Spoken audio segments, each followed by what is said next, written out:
This is the story of the ODEON Theatre at Southend.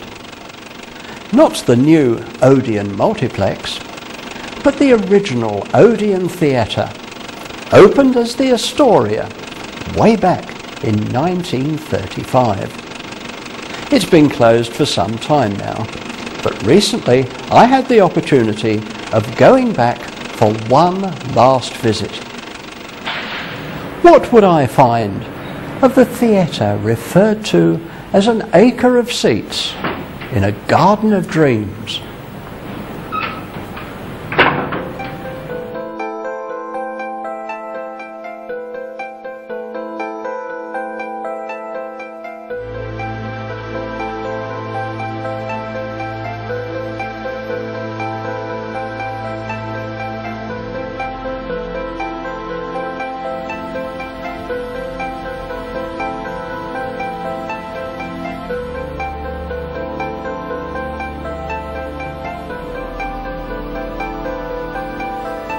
Well, there's probably nothing more sad than a place of entertainment, of fun and colour, once the music has faded and the people have gone.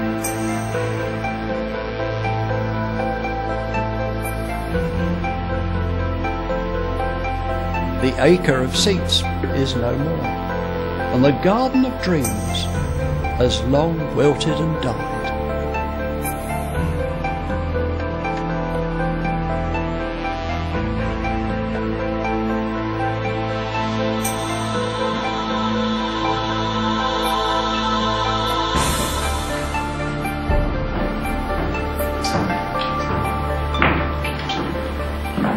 I'm looking for the very heart of any cinema, the projection room. It has to be up here.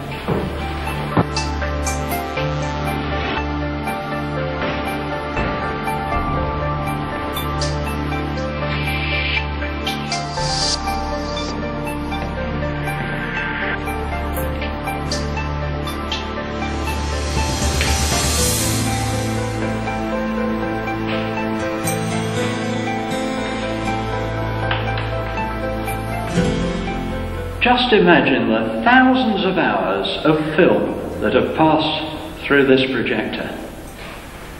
And remember, the Odeon wasn't just a huge and fantastic cinema, it was also a major theatre. Some of the all-time greats have appeared out there on the stage.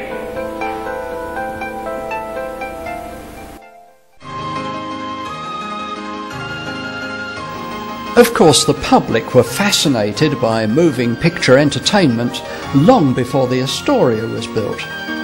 The cinema, as we would recognise it, followed in the 1900s, and by the 1920s, audiences were flocking to the cinema to see their favourite stars of the silver screen. The comedians, the heartthrobs, the celebs of their day. By the time the Astoria opened in 1935, the era believed by many to be the classical period of the cinema had arrived.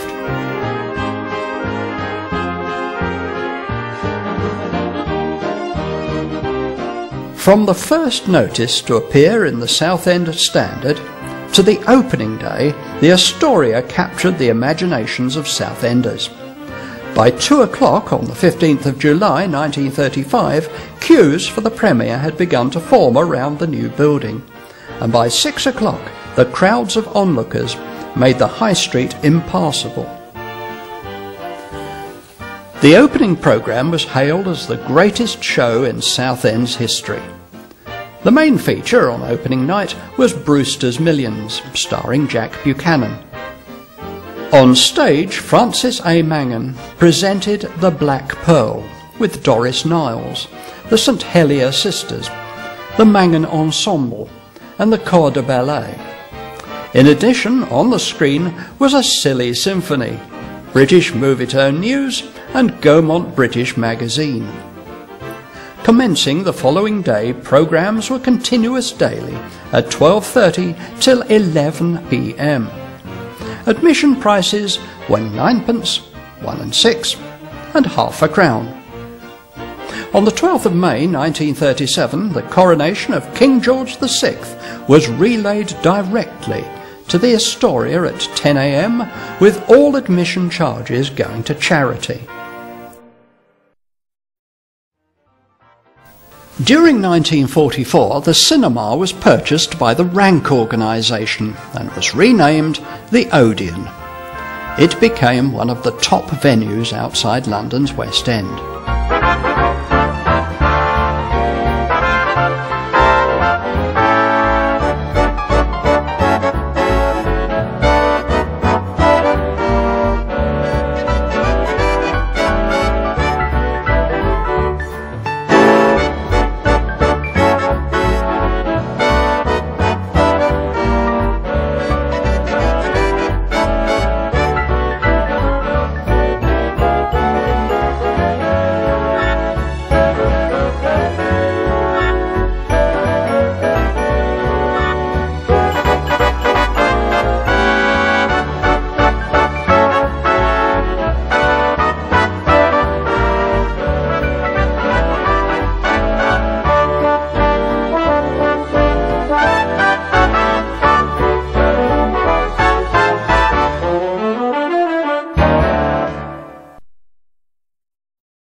The cinemas were always keen on recruiting young audiences.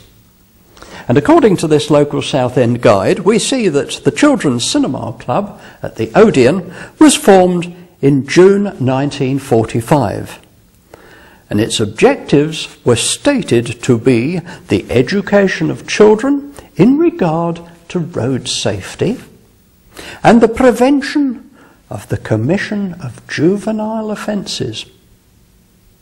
But to us, it was the Saturday Morning Picture Club. $500,000 of them.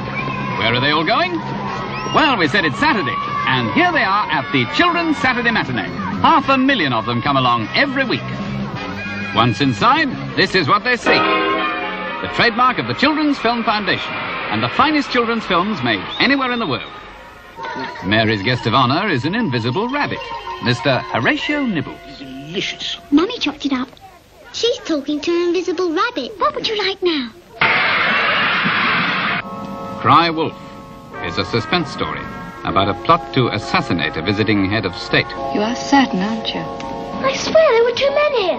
They had a rope. So you're going to prove it, eh? Blinker's brilliant inventions include a top-secret device for spotting industrial spies.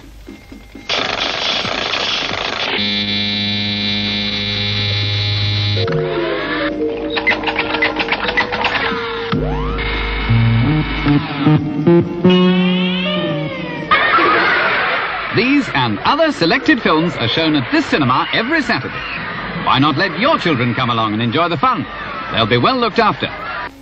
Ask our manager or call at the box office for further details.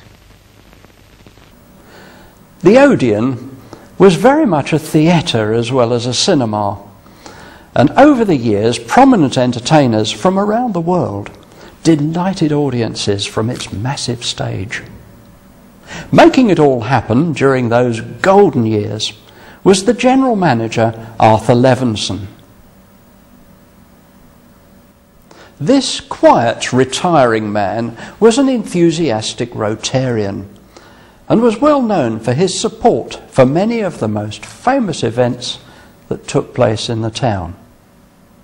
He brought international stars to the town, and each year would hold the selection and crowning of the Carnival Queen on the stage of the ODEON.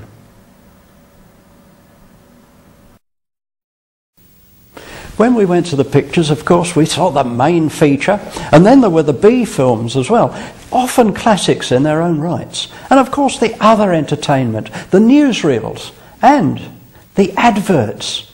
Do you remember these?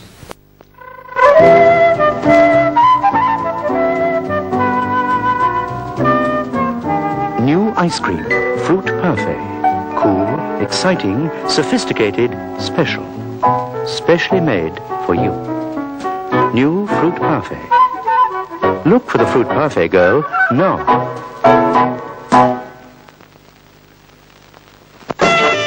Stand by for launching. It's Zoom with 3 new flavors. And free picture cards. Start collecting famous aircraft. There's a free card with every Zoom. On sale now.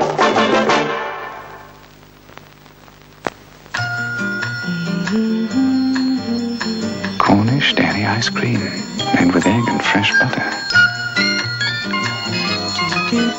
Strawberry Cornish dairy ice cream.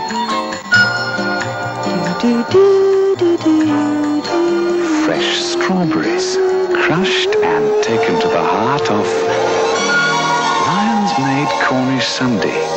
On sale now. When Master Maze meets Blondie Butter, wham, it's BUTTERKIST. BUTTERKIST, on sale now. Have a hot dog, a piping hot frankfurter tucked in a fresh white roll. Mmm, they're great. Have a hot dog now or after the show.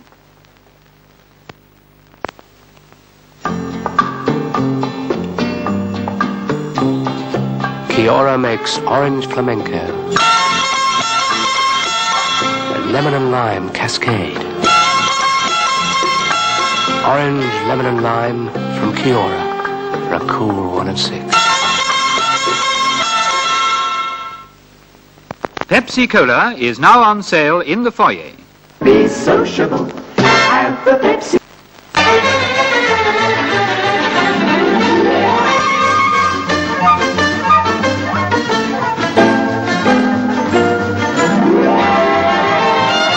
That's the way. Pass it along and help others to enjoy. Lyons Maid ice cream. BUTTERKIST. Kiora Sun Crush. Sunpat Nuts. And in the foyer, you can obtain leading brands of cigarettes and confectionery.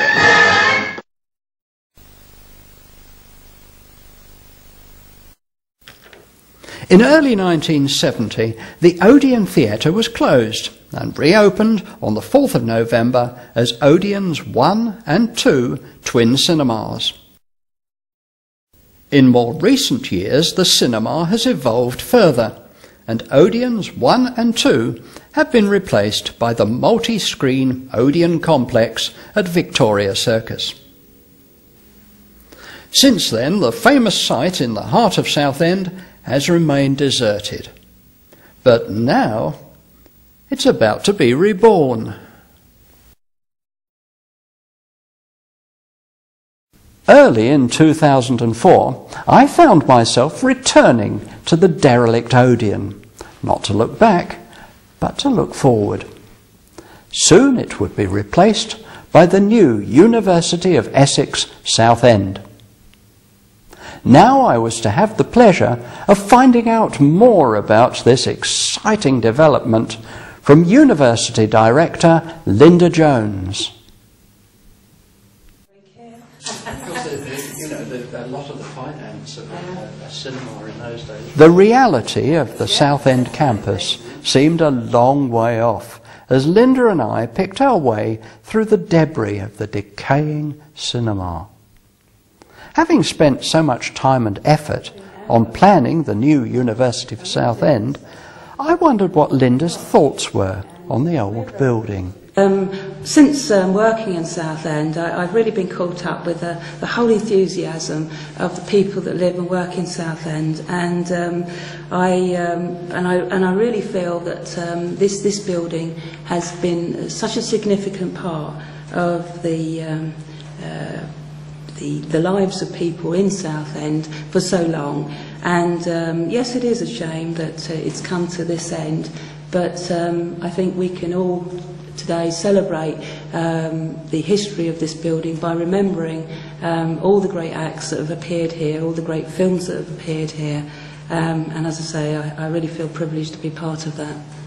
The new building will be hopefully open, completed by late 2005. And then from there on, effectively other buildings will be developed alongside this particular site, and our objective is to create an educational quarter here in the centre, in the heart of Southend. Well, the new building is due to open late 2005. On the ground floor, Southend High Street will see a new shopping mall, hopefully called the Astoria Emporium, to mark the original name of the building. And above that, there will be obviously the university's facilities, and also there will be a business incubator centre, which is for start-up businesses, 20 units. And also a business innovation centre, which will be effectively the hub for all business support services in Southend. So it's a very exciting development, and I think it will be unique in the country in combining education with business and leisure, of course. What we're trying to do here is create a university town. Southend will become a university town, and this development, alongside other developments in the town, really will make a difference to people living and working here, and it's going to be a very, very exciting place to be.